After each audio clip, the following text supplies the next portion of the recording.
मुस्लिम बहुल किशनगंज जिले में हिंदुस्तानी आवाम मोर्चा पार्टी की राष्ट्रीय कार्य समिति की बैठक आयोजित हुई। बैठक में पार्टी के संरक्षक सह पूर्व मुख्यमंत्री जीतन राम मांझी एवं राष्ट्रीय अध्यक्ष डॉक्टर संतोष कुमार सुमन सहित पार्टी के तमाम विधायक और नेता शामिल हुए। बैठक में शामिल होने पहुंचे पूर्व मुख्यमंत्री जीतन राम मांझी ने मीडिया से बात करते हुए कहा कि बैठक में इस क्षेत्र की समस्याओं के साथ साथ विभिन्न मुद्दों पर चर्चा होगी और उसे प्रस्तावना में शामिल किया जाएगा। साथ ही प्रधानमंत्री नरेंद्र मोदी एवं मुख्यमंत्री नीतीश कुमार से उन समस्याओं के समाधान की मांग की जाएगी।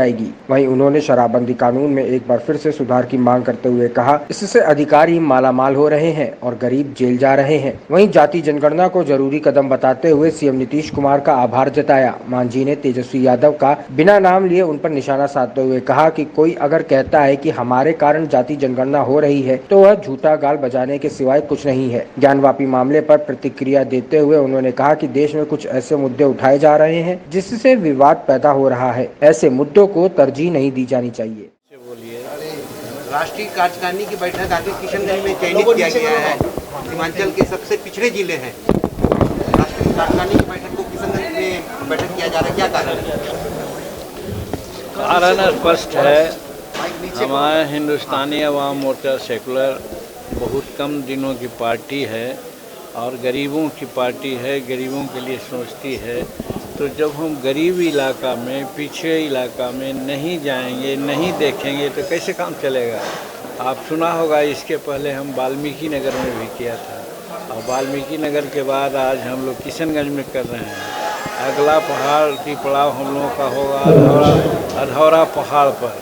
कहने का मतलब बिहार के चारों बगल घूम घूम करके हम वहाँ के लोगों से जानना चाहेंगे, उनके बारे में समझना चाहेंगे और उन बातों को हम अपने पार्टी के प्रस्तावना में संलग्न करेंगे और साथ साथ भारत सरकार से, बिहार सरकार से उसको पूरा कराने के लिए हम संघर्ष करेंगे। इसीलिए हम लोग आज किशनगंज में अपना जातीय जनगणना पर क्या फर्क पड़ने वाला है सर? जातीय जनगणना बहुत आवश्यक थी और ये जातीय जनगणना नहीं है, इसको भी आप लोग समझ लीजिए।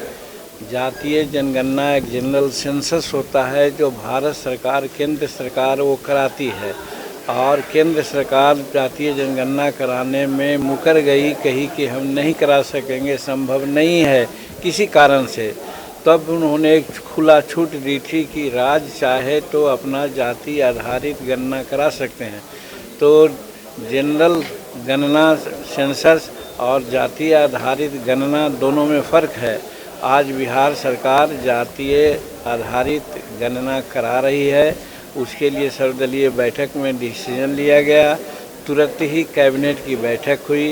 कैबिनेट में 500 करोड़ रुपया ईयर मार्क किया गया और चूँकि सर्वदलीय बैठक में हम भी थे, सब लोगों के विचार बने थे कि टाइम बाउंड एक डिसीजन लिया जाए कि इस बीच में जातीय आधारित गणना होनी चाहिए।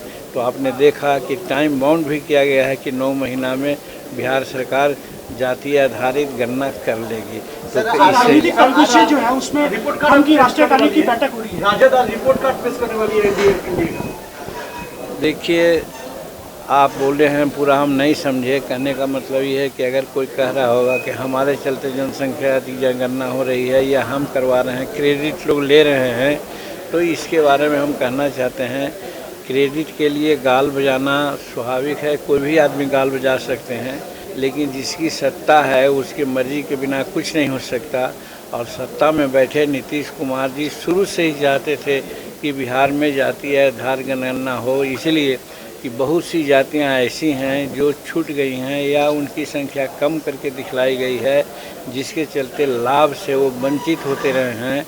और हमारा संविधान में ये बात कही गई है कि जिसकी जितनी जनसंख्या भारी मिलेगी उसको उतनी हिस्सेदारी। हमारा जो प्लानिंग बनता है, प्लानिंग का भी आकार जनसंख्या के आधार पर ही निर्धारित होती है। तो वैसी परिस्थिति में जो आज 2%, 4% हैं, वो कहते हैं हम 15% हैं, 20% हैं, और जो 85% है उनकी कोई गिनती ही नहीं होती है। तो वैसी परिस्थिति में जाति आधारित गणना बहुत ज़रूरी है, लॉजिकल है और न्यायोचित है, जिसको कि नीतीश कुमार शुरू किया और इतना त्वरित गति से आगे बढ़ने का काम किया। इसके लिए हम नीतीश कुमार को धन्यवाद देते हैं अगर कोई दूसरा चाहता है कि हमारे चलते वैसे हो रहा है तो वो झूठा गाल बजाने के सिवाय कुछ नहीं है। सर ज्ञानवापी पे आपका क्या प्रतिक्रिया? देखिए, ज्ञानवापी का सवाल जहाँ तक है, आज देश में कुछ मुद्दे ऐसे उठाए जा रहे हैं जिसके चलते आपस में कंट्राडिक्शन पैदा हो रहा है। हमारे दृष्टिकोण से ऐसे मुद्दा को नहीं तरजीह दिया जाना चाहिए। भारत विकास कर रहा है, नरेंद्र मोदी जी अच्छा काम कर रहे हैं, लेकिन कुछ संगठन ऐसे हैं जो ऐसे मुद्दा उठा करके देश में एक तरह से जातीय विद्रोह कराना चाहते हैं, जातीय वैमनस्यता फैलाना चाहते हैं। हिंदुस्तान में सभी जाति के लोग, सभी भाषा के लोग, अनेक वेशभूषा रहने वाले, संस्कृति पालन करने वाले लोग हैं और सबके योग से हिंदुस्तान बना है। हिंदुस्तान का संविधान संगठनात्मक है, संघात्मक है और यहाँ संघ के रूप में सब काम हो रहा है। एक हो करके अगर कोई करेगा तो हिंदुस्तान की सॉवरेनिटी हम लोग नहीं बचा पाएंगे। इसलिए ऐसा जो प्रयास हो रहा है उसकी हम भर्त्सना करते हैं। कुमार जी को पीएम मटेरियल मानते हैं क्या? अब देखिए, ये सब बातें अलग की बात है। नीतीश कुमार में सब गुण हैं।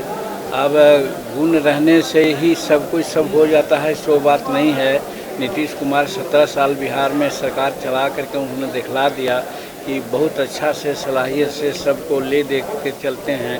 और सबसे बड़ी बात यह है कि जब से वो बिहार के राजनीतिक गद्दी पर आए हैं, हिंदू मुसलमान का जो पराया यहाँ पर उन्माद फैलते रहता है उसको उन्होंने शांत कराया। एक भी कोई घटना नहीं हुई। जातीय जो संघर्ष हुआ करते थे लालू जी के राज में, वो सब नहीं हो पा रहा है। तो कहने का मतलब उनमें काबिलियत क्या है। वैसी परिस्थिति में नीतीश कुमार देश के लिए कुछ भी हो सकते हैं। रही बात समय और स्थिति की, क्या स्थिति बनती है। 5 मिनट अब ऐसा कीजिएगा सर। अगर लास्ट है तो मैं बोलूं, नहीं तो ये बात हम मानते हैं। आप हमारी बात जानते हैं, शुरू से ही जानते हैं कि ये शराबबंदी बहुत अच्छी चीज़ है और बिहार सरकार, बिहार मंत्री विधानसभा यूनानिमसली इसको पास किया है। हम इसके कायल हैं। हम 78 वर्ष उम्र के हैं। हमारे घर में शराब बनती थी, शराब बेची जाती थी। माँ पिताजी दोनों शराब पीते थे, लेकिन हम अपने होठ पर शराब नहीं लाया। ये कोई कानून उस समय नहीं था, लेकिन एक अवेयरनेस पैदा हुआ तो सारी बात हुई। हमारा कहने का मतलब है कि अवेयरनेस पैदा करना चाहिए बनिस्बत की जो कानून बना गया है 2016 का, वो कानून में दोष हम नहीं बतलाते हैं, लेकिन उसका इम्प्लीमेंटेशन ऐसा हो रहा है कि पुलिस वर्ग के लोग, कुछ और प्रशासन के लोग करोड़पति हो रहे हैं और गरीब तबके के लोग बेगुनाह जेल जा रहे हैं।